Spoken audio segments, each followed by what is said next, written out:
Hello, I'm Andy and welcome to Vectra News, your fill of gaming news for the week of the 10th of May 2014.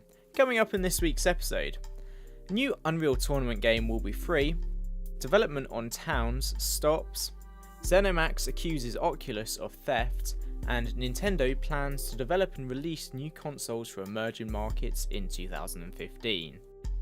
Last week, Matt talked briefly about a new Unreal Tournament game. According to Epic Games, the latest Unreal Tournament will be free, however, it's only just started development. According to their blog, the game will be made in conjunction with Epic Games, Unreal Tournament fans, and Unreal 4 engine developers. They'll be using the forums for discussions and updating everyone on the progress of the game over their Twitch channel.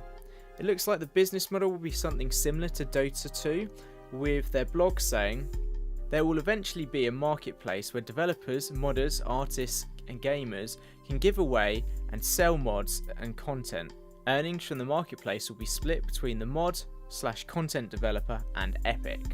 Epic have also laid out some rough plans for the game, with the plan being focused for Windows, Mac and Linux, and apparently being true to its roots as a competitive first-person shooter. It looks like, to celebrate this announcement, at the time of recording, all of the old Unreal games were on sale for Steam for about 50% off.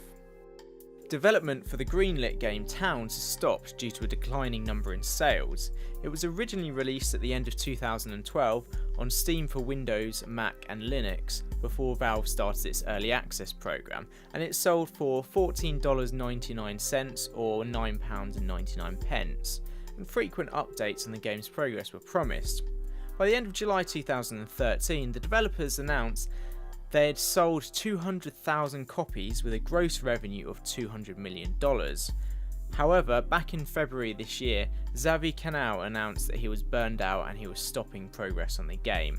Just a couple of weeks later, Florian Frankenberger took over as lead developer. According to his latest post, Frankenberger agreed to work for Towns for 15% of the dev's monthly income of sales. However, according to him, due to this declining number of sales, which are approximately 33% reduction in the past month, Frankenberger said, "I can't work for that little amount. I have to pay for the rent and food, and this salary doesn't really suffice for any of it.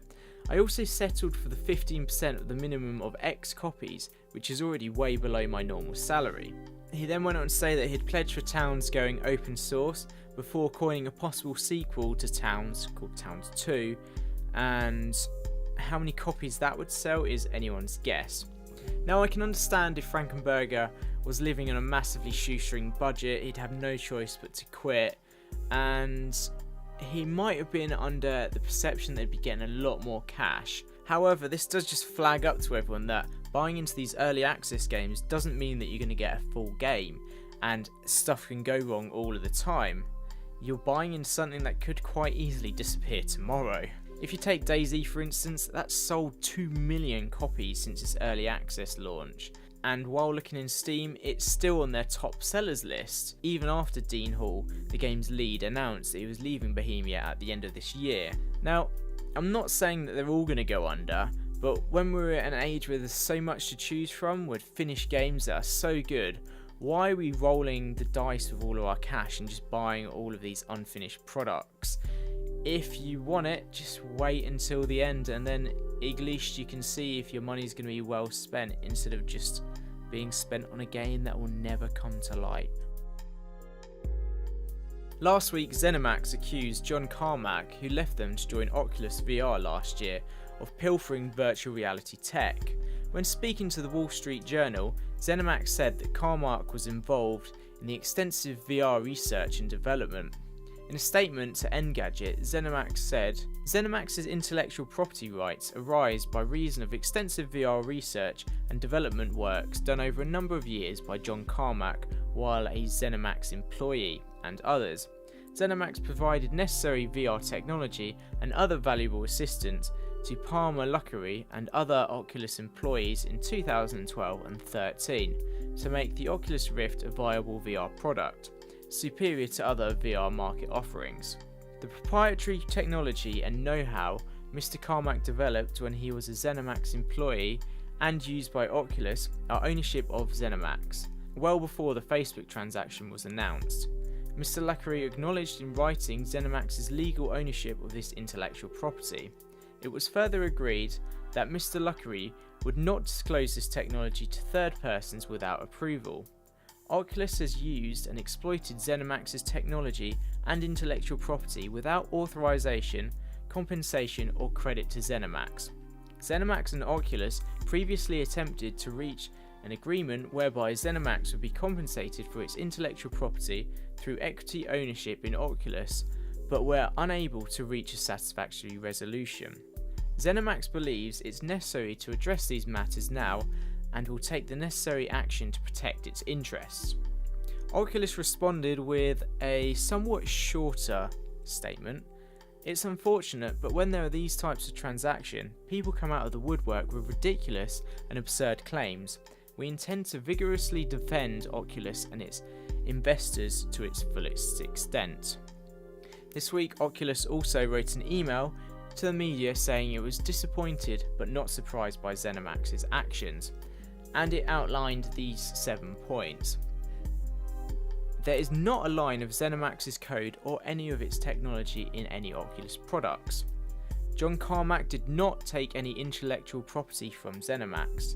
Zenimax has misstated the purposes and language of the Zenimax non-disclosure agreement that Pullman luckily signed.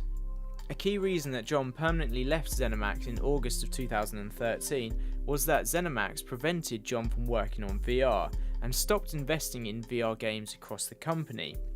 Zenimax cancelled VR support for Doom 3 BFG when Oculus refused Zenimax's demand for a non-dilutable equity stake in Oculus. Zenimax did not pursue claims against Oculus for IP or technology. Zenimax has never contributed any IP or technology to Oculus, and only after the Facebook deal was announced that Zenimax has now made these claims to its lawyers. Despite the fact that the full source code for the Oculus SDK is available online, Zenimax has never identified any stolen code or technology. So this then gives Oculus a fairly healthy argument against Zenimax, and any happenings we find out, we will keep you updated on. According to Nintendo's co-president Satoru Iwata, Nintendo will move to develop completely new game machines for emerging markets rather than make a cheaper version of their existing consoles like the Wii U, along with planning to boost the use of characters like Mario by offering figurines that will allow the transfer of game information between devices through near-field communications. Making more consoles might seem like a strange move by Nintendo, especially as the Wii U was considered a flop, failing to make its sales goals, and there will be a massive change of pace for Nintendo, which has until now released and sold the same game products globally.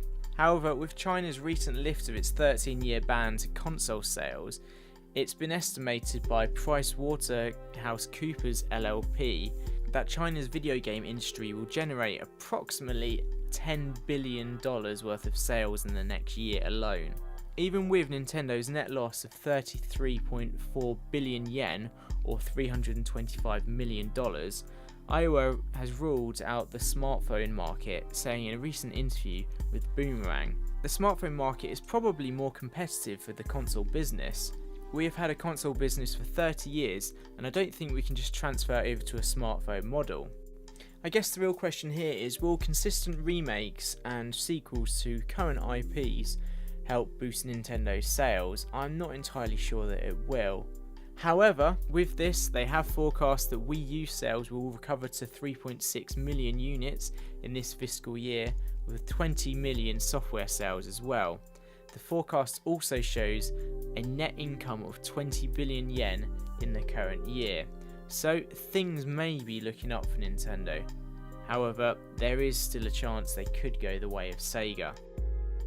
But that's all for Vectra News this week. Don't forget to like, favourite, subscribe and follow us on Twitter to keep up to date with everything on our network. And, as always, we'll see you guys next time. Goodbye.